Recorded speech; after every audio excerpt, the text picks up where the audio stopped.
ಜಪಾನ್ನಲ್ಲಿ ದಾನಿಯೊಬ್ಬರು ಮಹಾದಾನಿ ಒಸಾಕ ನಗರದ ಪೈಪ್ ರಿಪೇರಿಗೆ 21 kg ಚಿನ್ನವನ್ನು ದಾನ ಮಾಡಿದ್ದಾರಂತೆ. ನಾವಾಗಲೇ ಆಲ್ರೆಡಿ ದಾನದ ಬಗ್ಗೆ ಮಾತಾಡ್ತಿದ್ವಿ, ಭಾರತೀಯರ ಕೊಡುಗೆ ಅನ್ನುವಂಥದ್ದು ಎಷ್ಟಿದೆ ದಾನ ಮಾಡೋದ್ರಲ್ಲಿ ಅಂತ. ಹಾಗೆ ಜಪಾನ್ನ ಒಂದು ಸುದ್ದಿಯನ್ನು ನಿಮಗೆ ಕೊಡ್ತಾ ಹೋಗ್ತೀವಿ ವೀಕ್ಷಕರೇ. ಜಪಾನ್ನಲ್ಲಿ ಒಸಾಕ ನಗರದ ಪೈಪ್ ರಿಪೇರಿಗೆ ಅಂತ 21 kg ಚಿನ್ನವನ್ನು ದಾನ ಮಾಡಿದ್ದಾರೆ ಅನಾಮಧೇಯ ವ್ಯಕ್ತಿ. ತನ್ನ ಹೆಸರನ್ನು ಕೂಡ ಅವರು ಹೇಳ್ಕೊಂಡಿಲ್ಲ.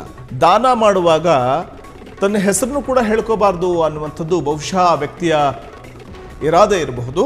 ಅದೇ ಕಾರಣಕ್ಕೆ ಒಂದಲ್ಲ ಎರಡಲ್ಲ ಬರೋಬ್ಬರಿ 21 kg ಚಿನ್ನವನ್ನು ದಾನ ಮಾಡಿದ್ದಾರೆ. ಚಿನ್ನದ ಮೌಲ್ಯ ಬರೋಬ್ಬರಿ 30 ಕೋಟಿ ರೂಪಾಯಿ. ಇವತ್ತು ಚಿನ್ನದ ಬೆಲೆ ಎಷ್ಟಿದೆ ಅನ್ನುವಂಥದ್ದು ಗೊತ್ತಿದೆ. 1 ಗ್ರಾಮ್ ಚಿನ್ನ ತೆಗೆದುಕೊಳ್ಬೇಕು ಅಂದ್ರೆ 15,000 ರೂಪಾಯಿ ಕೊಡಬೇಕು. ಅಂಥ ಇವತ್ತಿನ ದಿನಮಾನಸದಲ್ಲಿ 21 kg ಚಿನ್ನ ಅಂದರೆ ಇನ್ನು ಅದರ ರೇಟ್ ಎಷ್ಟಿರುತ್ತೆ, ಅದರ ಬೆಲೆ ಎಷ್ಟಿರುತ್ತೆ ಅನ್ನುವಂಥದ್ದನ್ನು ಒಮ್ಮೆ ನಾವು ಊಹಿಸಬೇಕಾಗುತ್ತೆ. ಕಳೆದ ವರ್ಷವಷ್ಟೇ ಪೈಪ್ ಹೊಡೆದು ಟ್ರಕ್ ಚಾಲಕನೋರ್ವ ಸಾವನ್ನಪ್ಪಿದ್ದ. ಬಜೆಟ್ ಕೊರತೆಯಿಂದ ಕುಂಟುತ್ತಾ ಇತ್ತು ಆ ಕೆಲಸಕ್ಕೆ ಚಿನ್ನ ಈಗ ಆಸರೆಯಾಗಿದೆ. ಹಾಗಾದರೆ ಯಾರು ಈ ಸೀಕ್ರೆಟ್ ದಾನಿ? ಇಡೀ ಜಪಾನ್ನಲ್ಲಿ ಈಗ ಇದೇ ಚರ್ಚೆ. ಹಣದ ಬದಲು ನೇರವಾಗಿ ಗೋಲ್ಡ್ ಬಾರ್ ನೀಡಿದ್ದ ಮಿಸ್ಟರಿ ಮ್ಯಾನ್. ಈ ಮಿಸ್ಟರಿ ಮ್ಯಾನ್ ಯಾರು? ಜಪಾನ್ನಲ್ಲಿ ಈ ಮಹಾದಾನಿಯಿಂದಾಗಿ ಇವತ್ತು ಅಲ್ಲಿ ಒಸಾಕ ನಗರದ ಪೈಪ್ ರಿಪೇರಿ ಆಗಿದೆ. 21 kg ಚಿನ್ನ ದಾನ ಮಾಡಿದ್ರಿಂದ ಅನಾಮಧೇಯ ವ್ಯಕ್ತಿಯ ದಾನ ಕಂಡು ಮೇಯರ್ ಕೂಡ ಶಾಕ್ ಆಗಿದ್ದಾರೆ. ಯಾರಪ್ಪ ಈ ಪುಣ್ಯಾತ್ಮ ಇಷ್ಟು 21 kg ಚಿನ್ನ ದಾನ ಮಾಡ್ತಾರೆ ನಗರದ ನೀರು ಸರಬರಾಜು ವ್ಯವಸ್ಥೆ ಸುಧಾರಿಸೋದಕ್ಕೆ ಅಂತಂದ್ರೆ? ಯಾರೀತ 21 kg ಚಿನ್ನದ ಬಿಸ್ಕೆಟ್ಗಳನ್ನು ದಾನ ಮಾಡಿದ್ದಾರೆ? ಇದರ ಬೆಲೆ ಕೇಳಿದ್ರೆ ನೀವು ಕೂಡ ಬೆಚ್ಚಿ ಬೀಳ್ತೀರಿ. ಬರೋಬ್ಬರಿ 30 ಕೋಟಿ ರೂಪಾಯಿ. 30 ಕೋಟಿ ರೂಪಾಯಿಯ ಚಿನ್ನದ ಬಿಸ್ಕೆಟ್ಗಳನ್ನು ದಾನ ಮಾಡಿದ್ದಾರೆ. ಹಳೆಯದಾದ ಪೈಪ್ಲೈನ್ಗಳ ದುರಸ್ತಿಗೋಸ್ಕರ.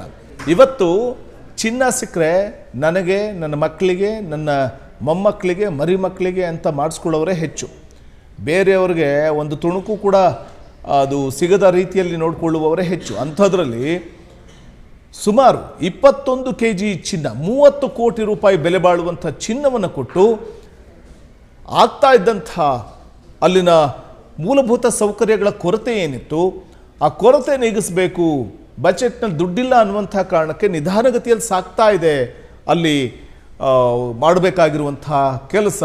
ಪೈಪ್ಲೈನ್ ಒಡೆದು ಹೋಗಿದೆ, ಆ ಪೈಪ್ ರಿಪೇರಿ ಮಾಡಬೇಕಿದೆ, ಪೈಪ್ಲೈನ್ ರಿಪೇರಿ ಆಗಬೇಕು.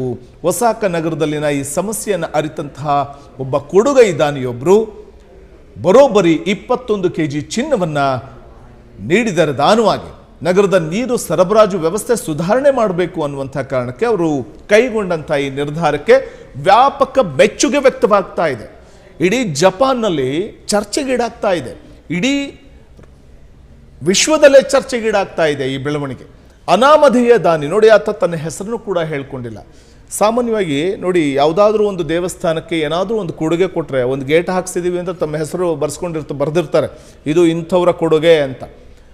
ಅಲ್ಲ ಸ್ವಾಮಿ, ದೇವರು ಕೊಟ್ಟಂಥದ್ದನ್ನು ದೇವರಿಗೆ ಕೊಡೋದಕ್ಕೆ ಅದರಲ್ಲಿ ನಮ್ಮ ಕೊಡುಗೆ ಏನಿದೆ ಅದನ್ನೆಲ್ಲ ಬರೀಬಾರ್ದು ಅಂತಾರೆ. ಈಗ ತಿರುಪತಿ ತಿಮ್ಮಪ್ಪನಿಗೆ ಏನಾದರೂ ಕಿರೀಟ ಮಾಡಿಸ್ಕೊಡ್ತಾರೆ, ಪಾದುಕೆ ಮಾಡಿಸ್ಕೊಡ್ತಾರೆ, ಅದರಲ್ಲಿ ಇಂಥವ್ರ ಕೊಡುಗೆ ಅಂತ ಬರೆಸುವಂಥವರು ಇದ್ದಾರೆ. ಇನ್ನು ಕೆಲವರು ಭಗವಂತ ಕೊಟ್ಟಿದ್ದನ್ನು ಭಗವಂತನಿಗೆ ಕೊಡಬೇಕೇ ವಿನಃ ಅದರಲ್ಲಿ ನಮ್ದೇನೂ ಇಲ್ಲ, ಎಲ್ಲ ಅವನು ಕೊಟ್ಟಿದ್ದು ಅವನಿಗೆ ವಾಪಸ್ ಕೊಡ್ತೀವಿ ಅನ್ನುವಂಥವರು ಇದ್ದಾರೆ. ಅಂಥವರಲ್ಲಿ ಜಪಾನ್ನ ಈ ಮಹಾದಾನಿ ಕೂಡ ಒಬ್ಬರು. ಹಾಗಾಗಿ ಈ ಜಪಾನ್ನ ಮಹಾದಾನಿ ತಾನು ಚಿನ್ನವನ್ನು 21 kg ಚಿನ್ನ ಕೊಟ್ಟಿದ್ರು ಕೂಡ ಎಲ್ಲಿಯೂ ತನ್ನ ಹೆಸರು ಹೊರಗೆ ಬರಬಾರದು ಅಂತ ಈ ಸಂದರ್ಭದಲ್ಲಿ ಬಹುಶಃ ಮಾತು ತಗೊಂಡಿರಬಹುದು. ನನ್ನ ಹೆಸರನ್ನು ಎಲ್ಲೂ ಹೇಳಬೇಡಿ ಅಂತ ಹೇಳಿರ್ಬೋದು. ನಗರದ ನೀರು ಸರಬರಾಜು ವ್ಯವಸ್ಥೆ ಸುಧಾರಿಸೋದಕ್ಕೆ ತಾನೇ ನಾನು ಕೊಡ್ತಿರೋದು, ಇರೋದ್ರಲ್ಲಿ ಸ್ವಲ್ಪ ಕೊಡ್ತಾ ಇದ್ದೀನಿ ಅಷ್ಟೇ. ಅಂದರೆ ಸಮುದ್ರದಲ್ಲಿ 1 ಲೋಟ ನೀರು ತೆಗೆದ ಹಾಗೆ ಅಂತ ಅನಿಸುತ್ತೆ. ಅಷ್ಟು ಆಗರ್ಭ ಶ್ರೀಮಂತ ಇರಬೇಕು ಅಂತ ಅನಿಸುತ್ತೆ. ಇದರಲ್ಲಿ ಸ್ವಲ್ಪ ಕೊಡೋಣ, ಸಮಾಜದ ಸುಧಾರಣೆಗೆ, ಮೂಲಭೂತ ಸೌಕರ್ಯ ಪೂರೈಕೆ ಮಾಡಲಿಕ್ಕೆ ಸ್ವಲ್ಪ ಕೊಡೋದ್ರಲ್ಲಿ ತಪ್ಪೇನಿದೆ ಅಂತ ಭಾವಿಸಿರಬಹುದು. ಮತ್ತು ಇದರಲ್ಲಿ ನನ್ನ ಹೆಸರನ್ನ ಬಳಸೋದೇನು ಬೇಡ, ಎಲ್ಲ ದೇವರು ಕೊಟ್ಟಿದ್ದು, ಅಲ್ಲೇ ಸಮಾಜಕ್ಕೋಸ್ಕರ ಕೊಡೋದ್ರಲ್ಲಿ ತಪ್ಪಿಲ್ಲ ಅಂತ ಭಾವಿಸಿರಬಹುದು. ಅದೇ ಕಾರಣಕ್ಕೆ ತನ್ನ ಹೆಸರನ್ನ ಗುಟ್ಟಾಗಿಟ್ಟಿದ್ದಾರೆ.